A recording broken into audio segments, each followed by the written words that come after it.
Welcome to the chemistry question. Jordan here, and today I'm going to go through 10 misconceptions about chemistry that I have actually heard. And some of them you may think that some are a lot more common than others, but some of them I don't even know where you get them. Number 1. People have told me that sodium, potassium, and calcium are not metals. Well, they are. Calcium is not chalk, it is not bones. Those are calcium compounds.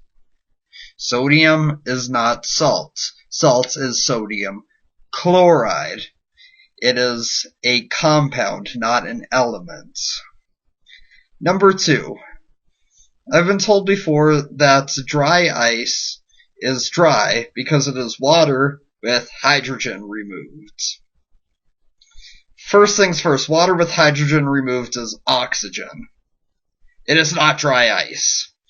Dry ice is solid carbon dioxide, and carbon dioxide will sublimate. It will go straight from being a solid to being a gas. The liquid phase is not stable at 1 atmosphere. So hydrogen does not make things wet. Being a liquid makes things wet. Number 3. I was emailed a video once about how the source of human suffering is carbon-12, because with 6 protons, 6 neutrons, and 6 electrons, it is the devil's element, 666. And they said that carbon-7, which hasn't been discovered yet, with 1 neutron in the center and 6 protons all around it, would be heavenly and divine and all this other stuff, because it has the number 7 instead of... Well, remember with magnets that like charges repel each other. So protons will repel each other in the nucleus, and that's why you need neutrons in there to kind of buffer that out. So carbon-7 has not been found to exist yet. The lightest carbon isotope we've found is carbon-8, which was highly, highly radioactive and had a half-life of something times 10 to the minus 23 seconds. Really, really, really short half-life. Carbon-7 would have an even shorter half-life. So, yeah, carbon-12 just turned into carbon-7. Yeah, we'd all just vaporize instantly. It wouldn't... Well, maybe that casts the devil out of us, like being living makes us satanic or something. I don't know. Number 4. I've been told before that only things that are living or were once living can burn.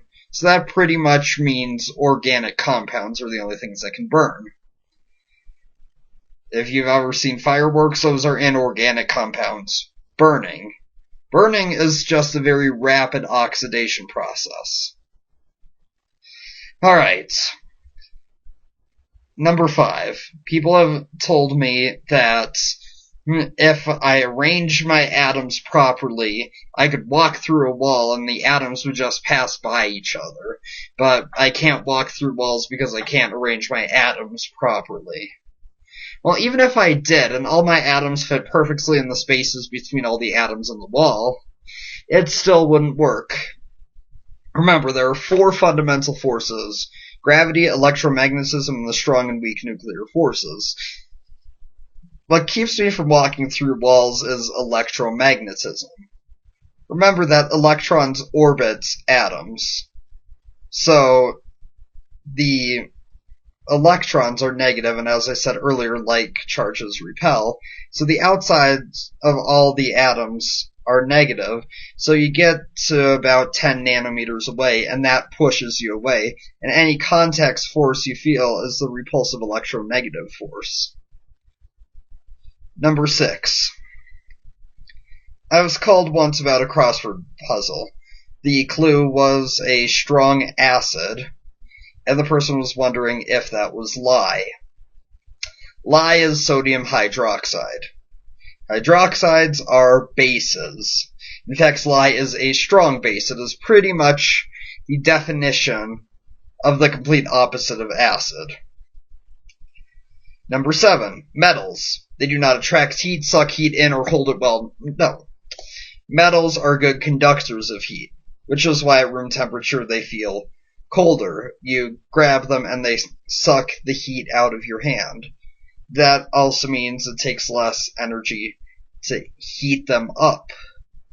So, with the metals, there's less heat required to raise the temperature. So they both gain heat and lose heat faster. Or gain and lose temperature, I guess would be the best way to describe it, than other substances.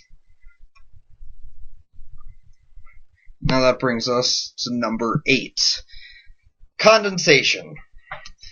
So, you've all seen it. You have a glass filled with a cold liquid, water, soda, whatever.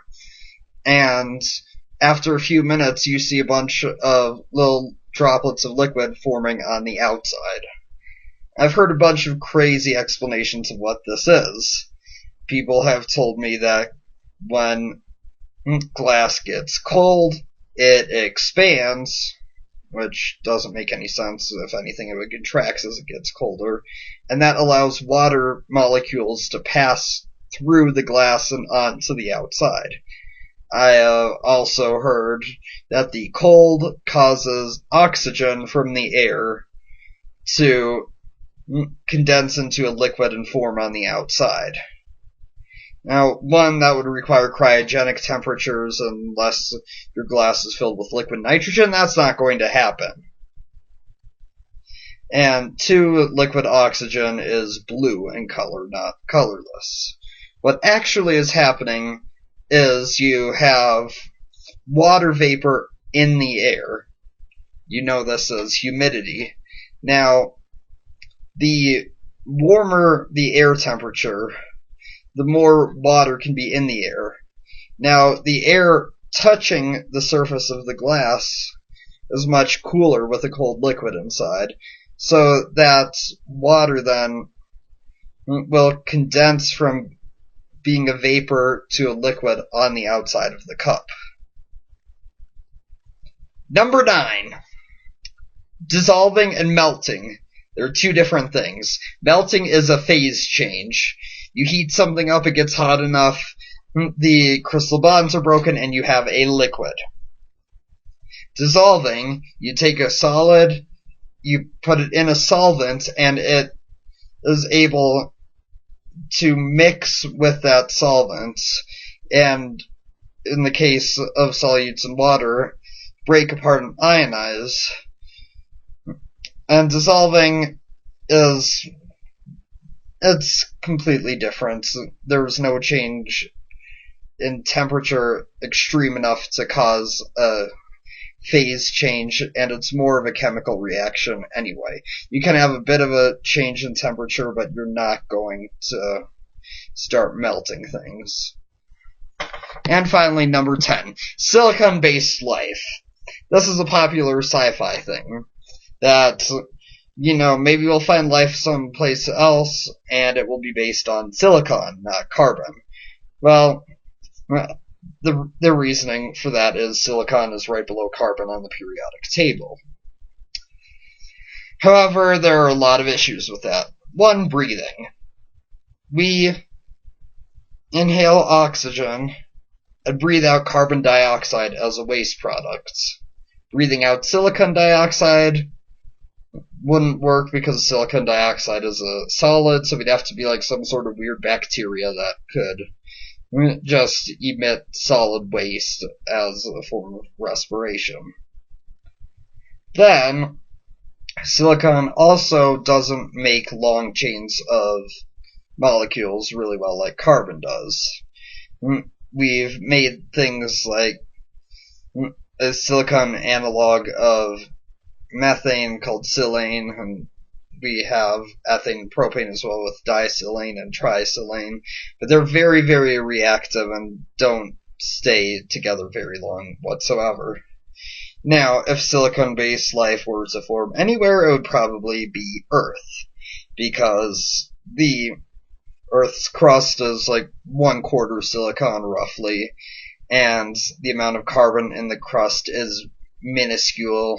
If we go by percent, carbon is that rounding error that just doesn't show that it exists. We could get it from carbon dioxide in the atmosphere, but that's like 0.04% of the atmosphere. So silicon is much, much more widely available to us. There's so much more on Earth than there is carbon. So if it were to form, it would form on Earth. Thank you for watching the chemistry question. Hope you enjoyed these misconceptions. Be sure to leave any questions or suggestions in the comments below, and we'll see you next time.